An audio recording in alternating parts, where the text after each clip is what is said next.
Hi.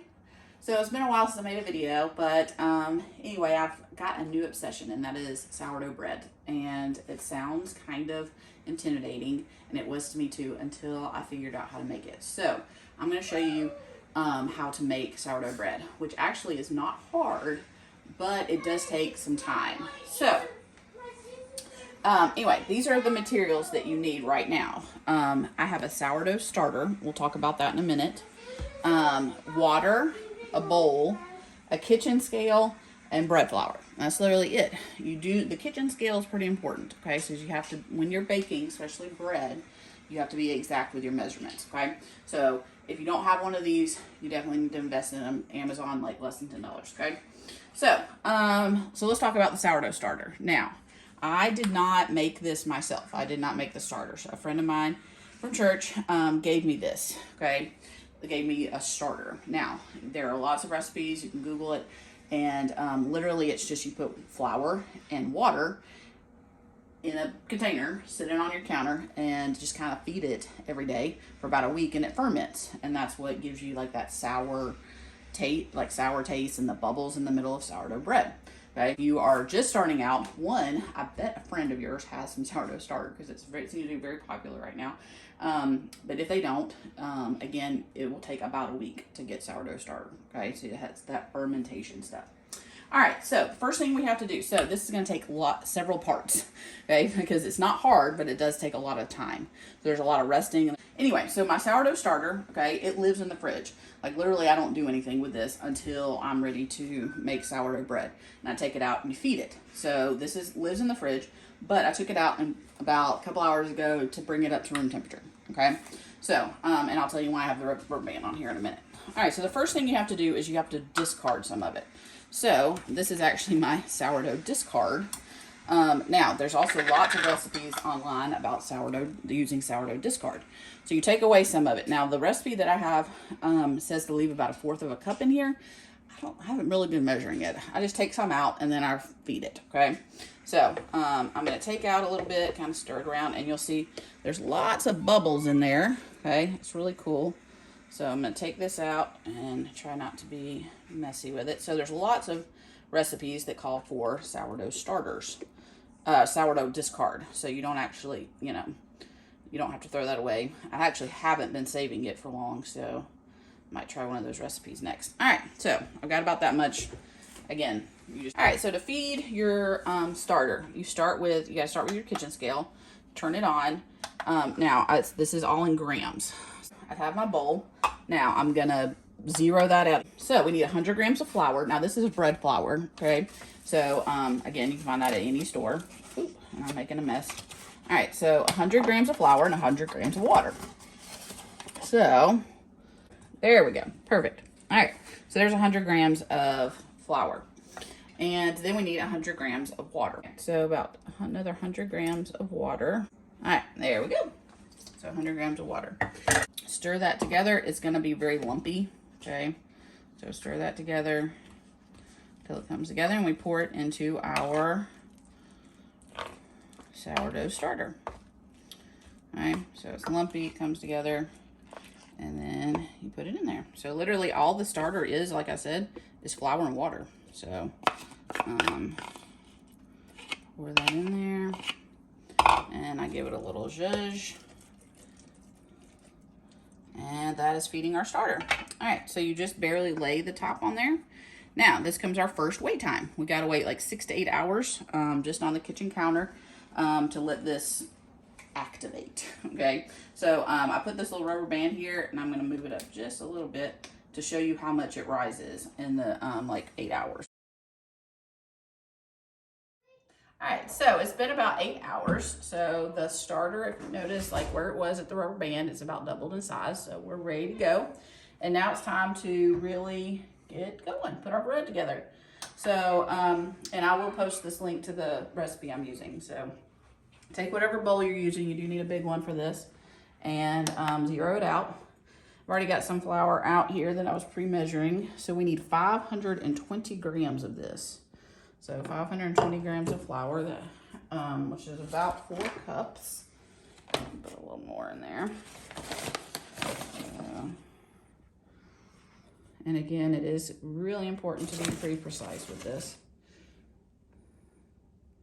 Oop, there we go. All right, there we go.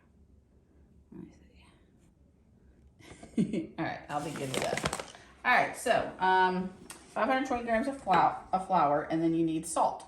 So about 2 teaspoons, which is 12 grams, which is a lot more than you think it is. So I am gonna go ahead and clear that out again and measure in my salt.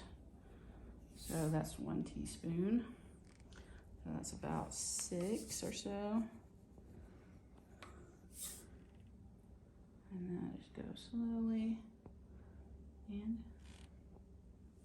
maybe a little. Then we need 1 7/8 cup of water. All right, so this, we're gonna set that aside, okay? I'm gonna give that a little zhuzh. It's literally only 3 ingredients: flour, salt, and water, okay? All right, I have me another bowl here that I'm gonna put my water in. So I need 385 grams of water, and I'm hoping this is enough. Oh, zero it out. So 300. Oop. All right, there we go. All right, and then we need our starter. Okay, so we need 90 grams of starter. So again, I'm gonna zero that out. I give this a little, it's really cool. Like it's all bubbly. This is what makes it all like all the bubbles in the middle of sourdough bread. And it gives it that, oh, and if you could smell it, it smells like sourdough bread, so. It does. Yeah, so 90 grams of this. So I'm always pretty careful about this. It's very stringy. So it kind of gets all over the place. And because it's hard to get this out. So that goes in there with your water. And then,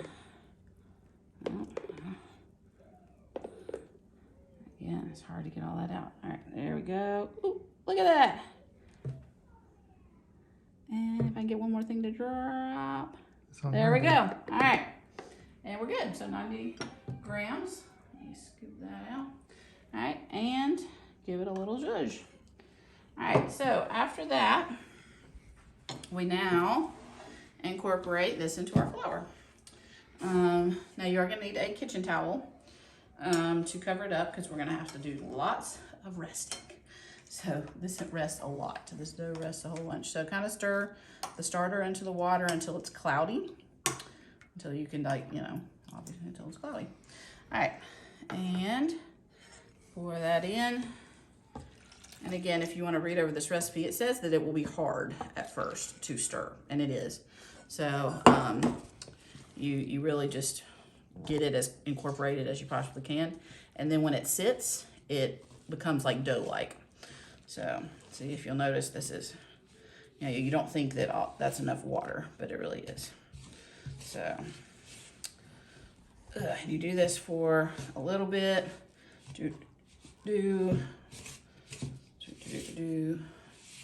And you gotta do this for like a minute or two. So it's been about a couple of minutes here, and there we go. Now we're gonna let this rest for 15 minutes. So put you on a timer. I'm gonna cover it with a damp kitchen cloth, and then in 15 minutes it's gonna do some folding. So we'll see you back in 15. So it's been 15 minutes. So all right.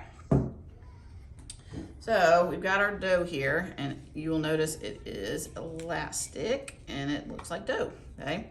So I'm literally gonna fold it on top, turn it, and I've got some water here so it doesn't stick to me. And then I'm gonna stretch and fold, and then I turn it. And then you stretch and fold. Kind of get all this like extra stuff kind of incorporated in it, and turn. Then kind of stretch. Okay, so just do it a few more times until it gets to where it won't really stretch. So see, there it goes. And we'll do it one more time. Stretch and fold. All right, it's got to rest for another 15 minutes. And we'll come back. All right, so it's been another 15 minutes. So here we go. So just zhuzhing it together. All right, get a little water, and you literally do the Stretch and fold, turn. And see how elastic it is? Doesn't that look cool? I always think it looks really cool once it gets all settled. So you just do this for a few seconds, you know, do it 2 or 3 times until it just doesn't really become elastic anymore. Which it's not. Ew. Anyway, I just think that's really funny. It's fun. I think it's fun to make, but anyway. All right, now this is the last time we're gonna do that. Now the recipe that I was given, it says you can do it more if you want to get the gluten, and, you know, to be more or whatever. So that's up to you, but I'm going to quit at this one. And that's actually, so that's not being elastic anymore. So I think that's ready. I give it one more little, yeah. All right, and then we're gonna put it to bed. So I'm gonna cover it in my kitchen cloth. And I'm literally gonna let it sit here on my table. So it's like almost 8 o'clock at night. And thinking about 6 o'clock in the morning, we'll come and check on it. And it will have risen about a 1.5 times its normal volume. All right, we'll see you in the morning.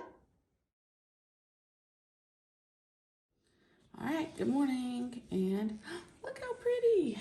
So this is our dough that has risen. So at 6 o'clock in the morning, it's risen. It's been resting for like 10 plus hours. So we're gonna do one more round of stretching. I'm gonna lift it up, I'm gonna do that. And then we're gonna put it in this bowl that I have lined with parchment paper. So, here we go. I'm gonna pull it from, oh, look how that looks perfect. So it's all bubbly, that's the sourdough in there. So it's been proofing about 10 hours. Now with the proof, if your house is warmer or cooler, it could take more or longer or less. Ah, perfect. Stretch. And then turn it around. So, so if it's warmer, like so during the day, and so we're in the south here, so during the day it gets much warmer. So I've actually done it where I've only proofed it about 6 hours during the day. And down. And then of course, I haven't done this in the winter yet, but if in the winter when it's cooler, obviously you would need a little bit longer. I probably wouldn't get up at 6 o'clock in the morning to do it. So, all right, I'm gonna do one more. And, ooh, oh, and oh, hold on, little dough. All right, plop it into the new container. So we're almost there. This is to help, it makes that shape, you know, the sourdough, you know, bread loaf shape. All right, so we take a little bit of flour and you sprinkle that on top. Now, in the recipe, it says you can add a lot of stuff to this. You can add seeds, you can add some spices, you can add things, you know, just get it around the sides a little bit. So there's a lot of different variations that you can do, obviously. This is pretty much the basic variety. So kind of get the flour around. And you know how sourdough has that flour on top. Well, that's where you gotta put it. All right, so, okay, this has to rest one more time. So, but what we're gonna do, we're gonna put it in this bowl, uncovered, into the fridge for 1 hour. I'm gonna put my big Dutch oven in the oven as it preheats. So I'm gonna turn my oven on to 500 degrees, which sounds like a lot, but that's what you need to get that nice crust, okay? So I'm gonna put this in the oven. I'm gonna put this in the fridge for 1 hour. All right, so an hour later, it's firmer, okay? And it's definitely colder. All right, now you have to score it. So I've got just a little paring knife and I'm gonna cut into it. Now you can make whatever design you want to on it. I just do a little crisscross pattern like that. That lets the steam escape and it gives you that nice pretty top, okay? So score it down there, score it down there. All right, now the next part is you have to do very, very carefully. So remember our Dutch oven is in the oven and has been in there for a while. So So it's extremely hot. Now, if you do not have a Dutch oven, you can do this in a just a big saucepan or pasta pan. But I would recommend not using the 500 degrees. You can do it at 450 for a long period of time. So, see that is hot. So be very, very careful with this. So again, this is very, very hot. So we're gonna take our parchment paper and our honey, stick it in there. And it starts to sizzle right away. All right, put that back on. It's okay if your parchment paper sticks out a little bit. Now we're gonna put that on for about 20 minutes, covered. So let me go ahead and do that.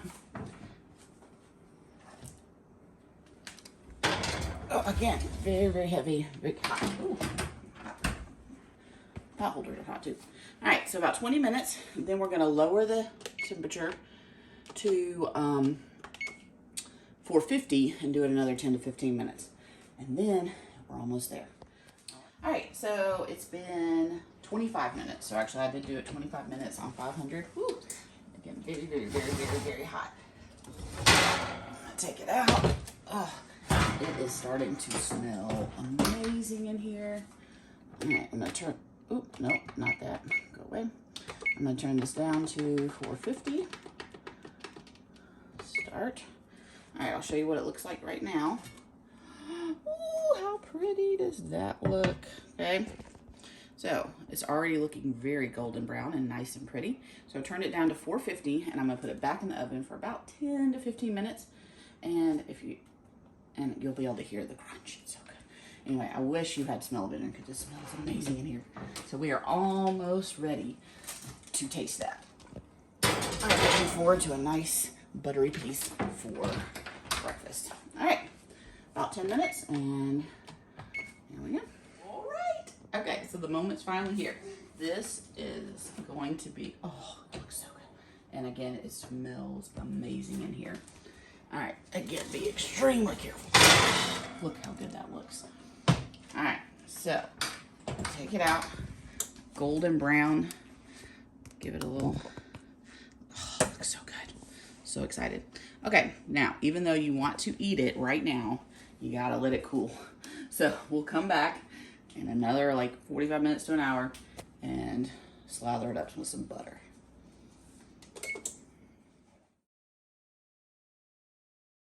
All right, so we are finally ready to eat our bread. So anyway, first I just want to show you how gorgeous this looks. I mean, you can hear that, okay? And then look at the bottom with all the little edges. Oh my gosh, and it smells amazing. So, so, so good. So, all right, so let's cut into it. Now this is not the best knife, but you do need a serrated knife for cutting bread. But anyway, this is about the best I got. Oh, y'all hear that? Crunch, crunch, crunch. Oh.